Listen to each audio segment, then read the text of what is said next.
Welcome to Coastal Connection. Embrace the power with Kathryn, Guylay. We welcome Miss Idaho. What's up? Oh, I love it. You see Hell me yeah. dancing to your music. Congratulations, you guys, on a great show. I've been watching every single show. I've been loving it. I am loving how much fun you guys have with this. Just keep it up. Oh yeah, and we appreciate you coming on. Me and Mike G are in the house here in Tampa, and we know you're up in Cole, Idaho. Mike was making jokes earlier about potatoes, but we're gonna leave that alone. Idaho potatoes. Bring on the jokes.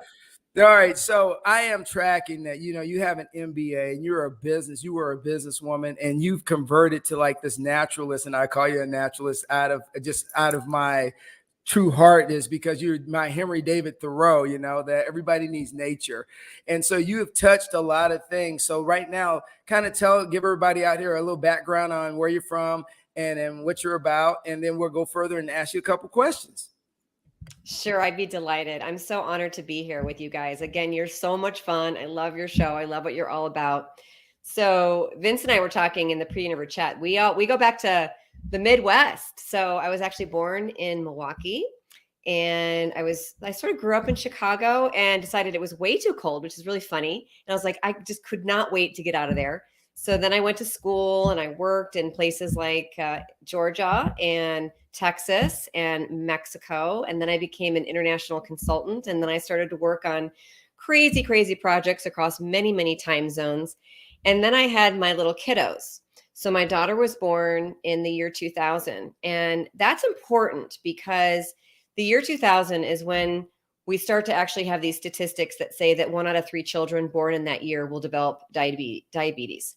2000 was before Michelle Obama and her amazing campaign with, Let's Move and that whole initiative. It was before Michael Pollan really was famous for his books about food and getting back to the earth and back to nature.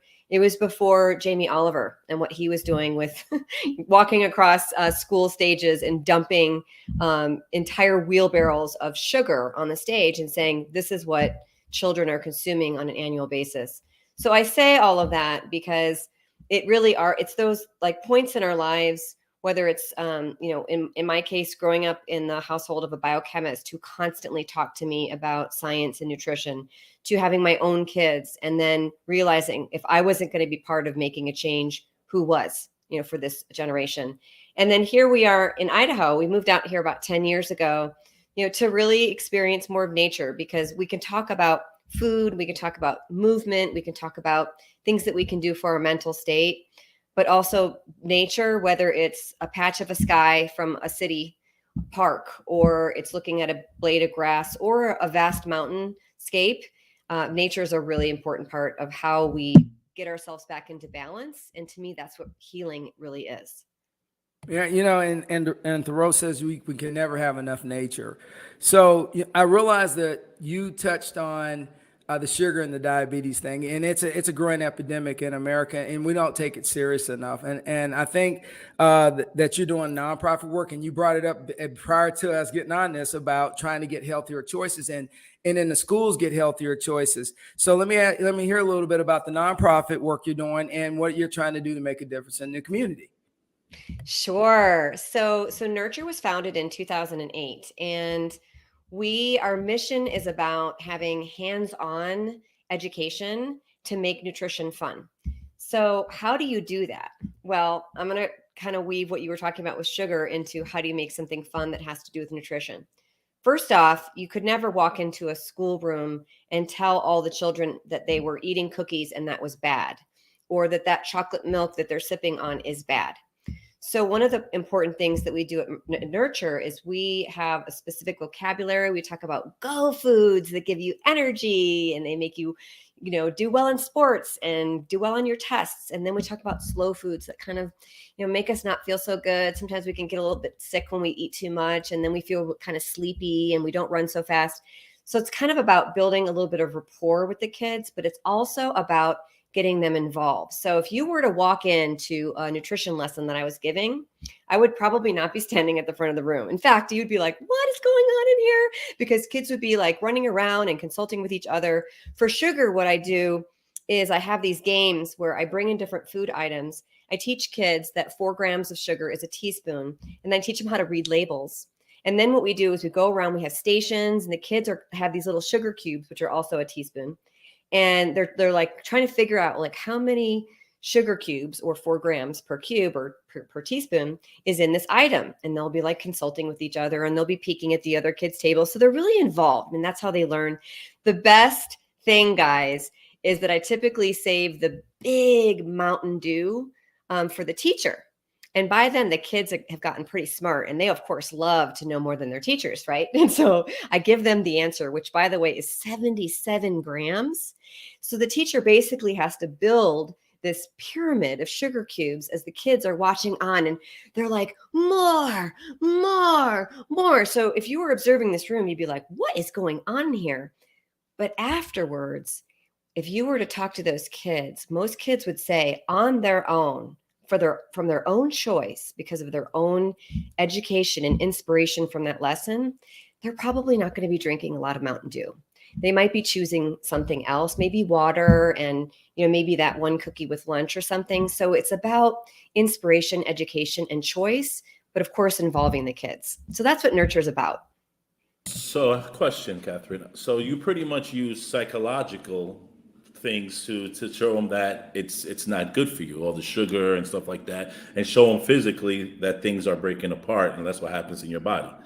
So pretty much it's elements you're entering in the kid's mind where they can grow up and feel like, okay, I know that's not good for me, and that's good for me, and which I find, excuse me, very well, because kids start small. When you start them small and you teach them things, they're going to develop knowing some other things as well. So that's where you're coming in. You're portraying that good health, good things, better living, longer life. So that makes sense. And also, does that inspire you writing your books? I know you write books as well, correct?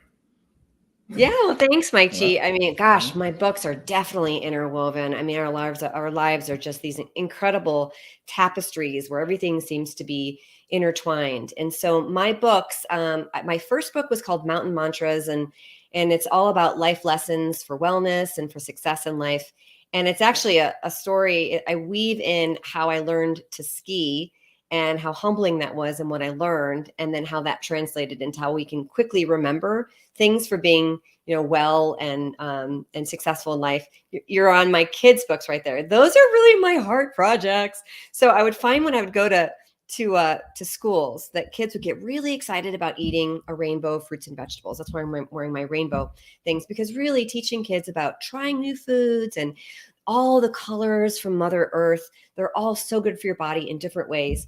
Well, what we found is we would have these rainbow days and the kids would get all excited, and then we have this bar, a rainbow bar of all these different things that they could try. They could make a rainbow smoothie. They could fill their plate with all different color vegetables.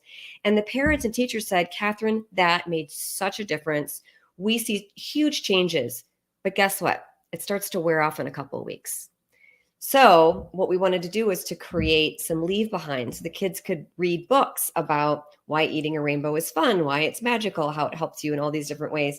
So it's really funny, Mike, all of these things in life, it's like they're all supporting one another. They're all intertwined. They may not be linear, right? Like, I don't think I wrote my kids' books until I had been teaching in the classroom for maybe 8 years.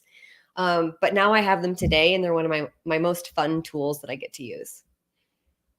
I really like that and how you approach it, because I've taken a new approach to like fitness, and I used to do this horizontal thing, like the old pyramid of this amount of reps, eat this kind of food. I've went to a vertical process now of integration for my workouts. Now I literally start with the raw material of, okay, what I consume matters and how it's going to affect me a couple hours from now. And, I've gotten better with it as with age. But, I noticed in schools is that we have gotten away from really building the nutritional pyramid that we had back in the early 90s, when they were really starting to break foods up into food groups. But we also realized, even though we were breaking them in food groups, that they were still unhealthy to some degree. So as you look at some of the stuff that you're working on and in your kids' books and the dynamics, how is that playing over to adults? And as you do your mental healthness, you do mental health discussions on your podcast, you do wellness on your podcast, you talk about yoga on your podcast, you talk about getting outside and hiking. And so how do you roll all that in to when you're talking to board members, because you also do a lot of board members and speak with different groups. So how do you do that? Yeah, so it's all about, putting on different hats and then really trying to understand what your audience, whether it's a group of little kids or whether it's a group of board members, really could benefit from. Like, what are their needs? And so, we were talking about flowing from children to parents. So a lot of times what kids really need is they need to be heard, seen, understood, right? They need to feel like they can make a difference too. So one of the things that I have seen with kids, and this is behind the scenes, if I hear that maybe there's an issue between a parent and a child, like say the parent is saying, oh, my kid is such a picky eater and all Tommy eats is just, this one food and he won't try anything else. He's so picky. Okay, so what I try to do is I step back from that. And I think this is helpful, guys, in everything that we do, is first of all, to see that, let's say I'm talking to the child, as seeing that child as being whole and perfect and doing the best he or she can. Then I start to look at how can that child be part of a solution. So then I might say to Tommy, gosh, your mom and your dad, they're really they want to get more fit. Your mom's going to be doing this, 3K or something. How do you think you might be able to help your mom and dad in their health goals? And you know what? When you turn that around from Tommy being that problem child, that picky eater, to being part of the solution, to asking how he or she can contribute, everything shifts. And then what happens is something happens in between, the parent child, and it could be between, a couple, it could be between members of a team in a Fortune 100 company. But when everybody starts to shift away from the problem and move towards how each of us are part of a solution and supporting each other, it is like a virus that's a positive thing, meaning it's very infectious. It's the positivity starts to just build upon itself. So that's Mike, you talked about the psychology of it. What that really is all about is that's about positive psychology and how we communicate with people. There's a Dr. Lasada who came up with the Lasada line that talked about how many positive things ideally are said for each one negative thing. And just say, oh, you're such a picky eater. Like, that's a negative thing. I would need to say 3 things to that child to neutralize that, what happened with that negative comment. To really make that relationship work, I need to say 6 things, 6 positive things, up to 11. So it's really, again, whether it's, children among themselves, or if it's children and parent, or it's a boardroom, it's really about watching one's language and shifting more to the positive, to the solution, and away from, this is the problem and you're a part of it, and I'm pointing my finger at you. Does that make sense? Yes, it does. It does make sense. So pretty much do you see it more of a fragile development for the kids though? Like, you can't really be too direct. So it's just a fragile development to kids. Do you even work with adults as well? Or you just work with kids? Oh, no. I absolutely work with adults. And, I think Different we're worlds? Sorry? 2 different worlds, I bet, huh?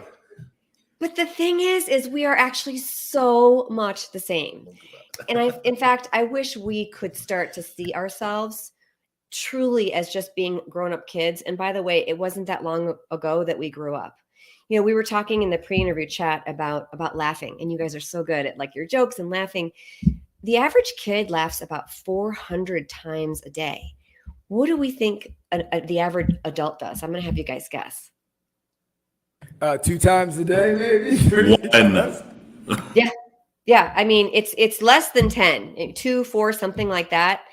And there's such a huge benefit to having that mindset, whether it's the mindset of let's have fun with this, let's learn. There's also this idea of having a beginner's mindset and just being open. I mean, if you walk into the room and you think you have the answer, then what can you possibly learn from any interaction that you have? So I just tend to think, whether I'm working with, boardrooms of Fortune 100 companies, or if I'm working with, a gathering at a community gathering where we're talking about nutrition, I just remember that we're all just grown up kids in the workplace as adults. And a lot of the things that drove us as kids are still driving us today. So we have to be very, very sensitive to that. You know, all right, you make a good point because Gotta be kids. yeah, okay, so I have a infectious habit of smiling, and my mother has it too. And so my mom and me had this long discussion a while back about it, and she was like, it got me in a lot of trouble because even in tough situations, I have a tendency to smile and say, you know what, we'll work it out. So when I was in Iraq a couple of times, there were some dicey situations, and so one of my soldiers asked us, "Why are you always smiling?" I said, "Look," I said, every moment is a blessing, and I just have fun with those moments. And so I don't see the thing of being, down in the dumps, being Debbie Downer.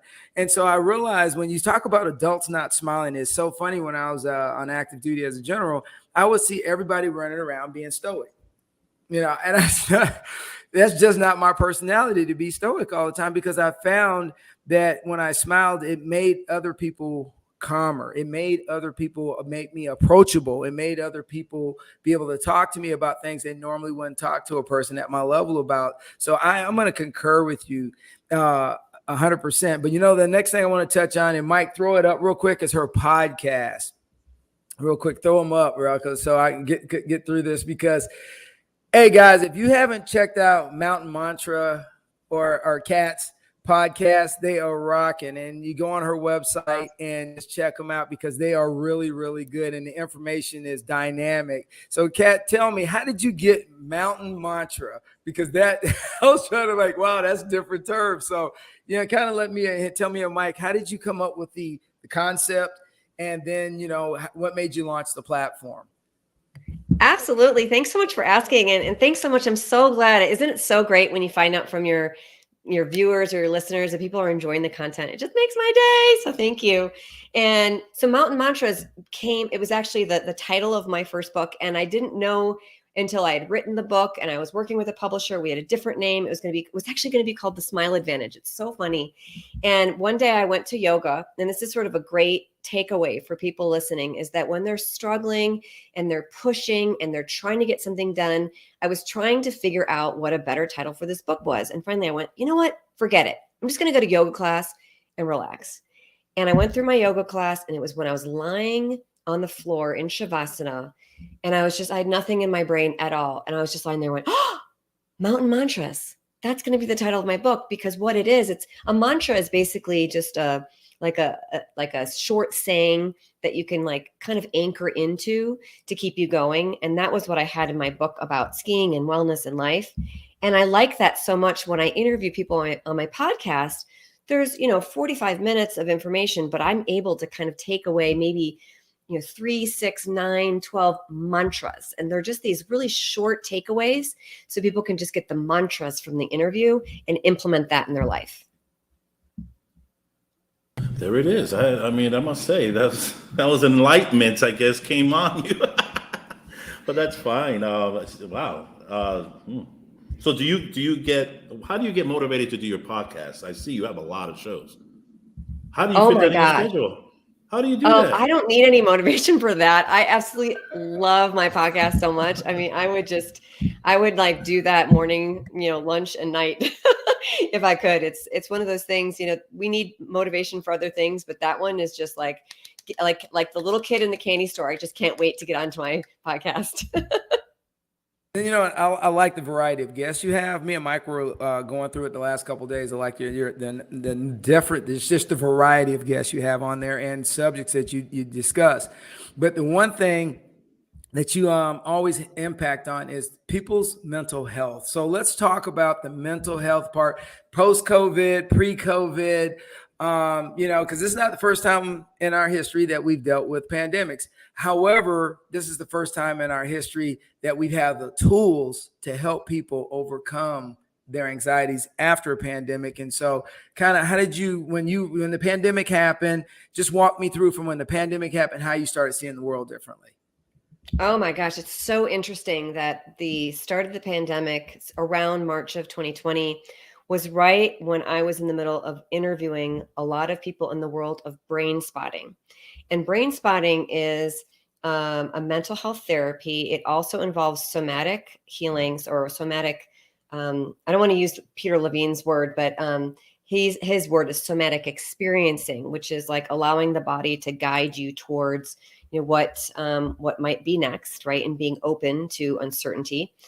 But it was actually March of 2020 when I interviewed the founder of Brain Spotting. And what he said to me was, in one of his key principles of brain spotting, which, by the way, do you guys want me to just do like a quick explanation of what brain spotting is? Absolutely. I was about that. So it is a mental health therapy. If you've heard of EMDR, which is eye movement desensitization, I can't remember actually EMDR, but you actually track something with a therapist, and it's using the eye movement to allow different files or memories in the brain to kind of open up and get resolved. I know it sounds really, really crazy, but it really, really works. And so what brain spotting does is it combines this eye movement or a fixed eye location is really what brain spotting is more about, with somatic experiencing. Again, it allows people to just process things. They don't really have to talk about things, which I think is a great thing.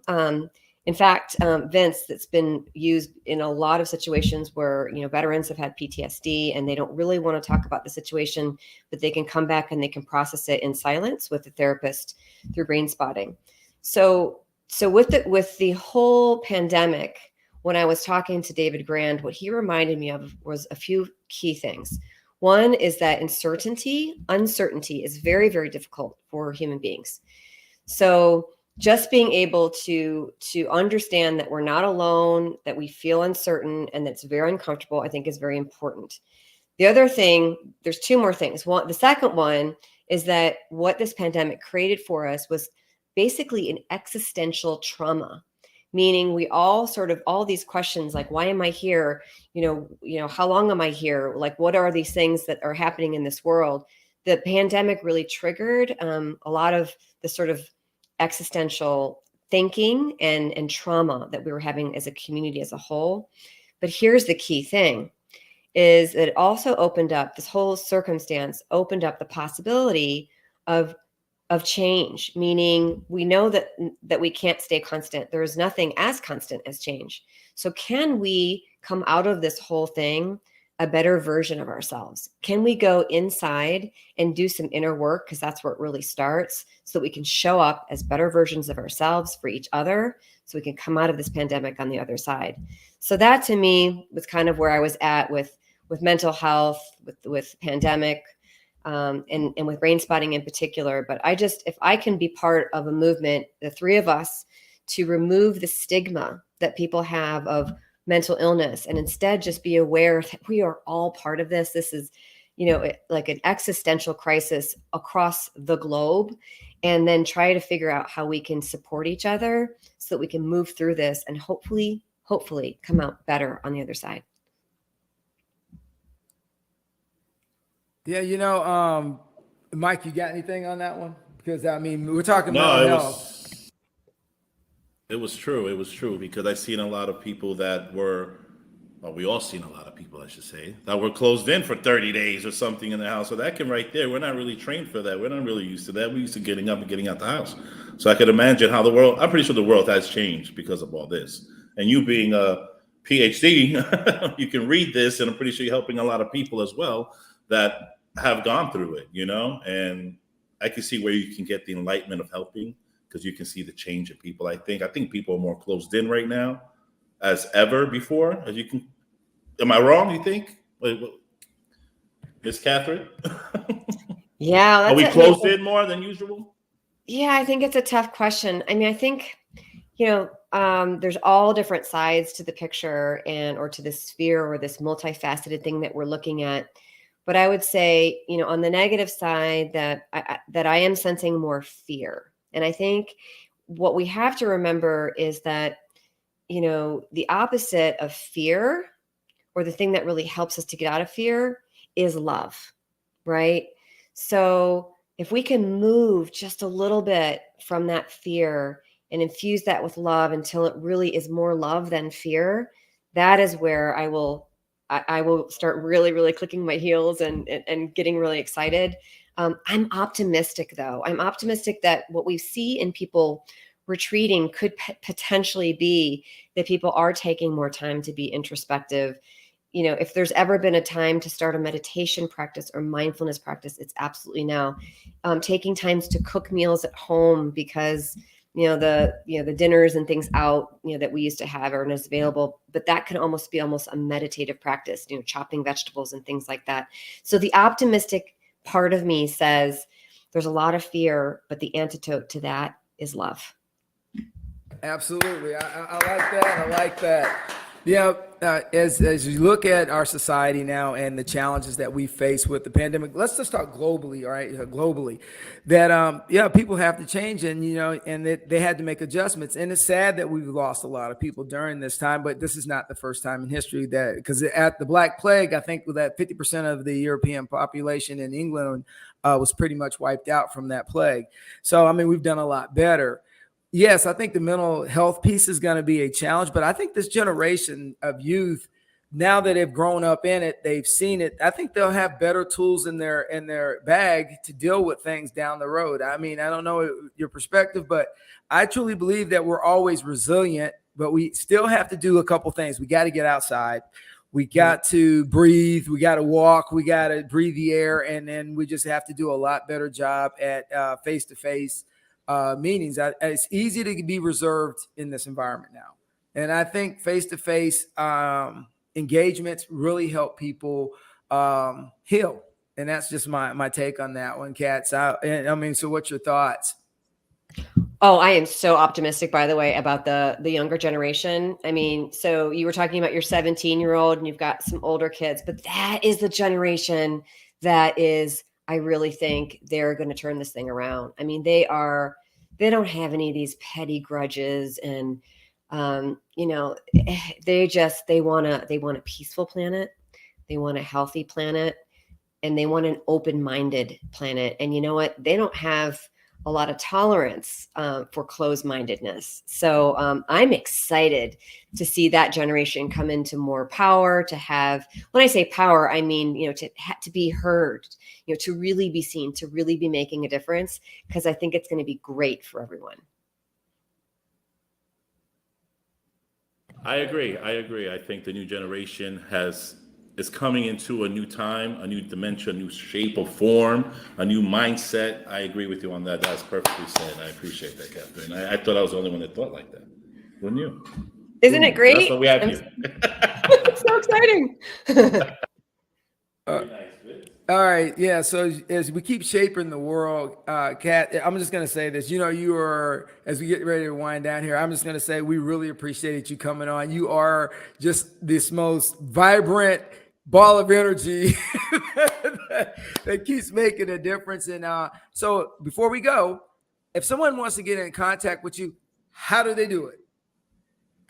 Absolutely. So you can just go to makeeverythingfun.com. There's all kinds of fun stuff. So you can look around there, all free courses and resources and the podcast and recipes. So go have fun there. And if you want to reach out to me, there's a contact page. And I actually, it comes right to me. So I do get that. And I would be thrilled to be in touch. And what an honor to be with you guys. I am so thrilled with what you've done with Coastal Connection. I'm honored to be the mountain woman that got to come in and bring that mountain fresh air to you guys. But what you're doing in implementing this program and creating change in the world, it's just fantastic. So I'm honored. Oh, thanks. Hey, Mike, you got anything before we sign off, brother? Kathryn, it's been a pleasure. You have a lot of things dynamically happening. I'm going to start checking your podcast now, because you check our podcast and we all check each other's podcast. And it was a pleasure, as always. Thanks, Mike. You're awesome. I'm going to keep retweeting your podcast. I'm going to keep retweeting your podcast on a regular basis, like I do on Twitter and then on Facebook. And you know what? I appreciate you coming on. Tell Alexander to do his homework. I will. Yeah, you heard me talking before about staying off the internet, but yeah, we gotta be good role models to this, is because that's that generation. That generation's going to grow up, but the more that we can model good things to them, the better. And so what we always say, Kat, before we get out here, keep it rolling. Until next time, everybody. See you later, man. See you later. Bye.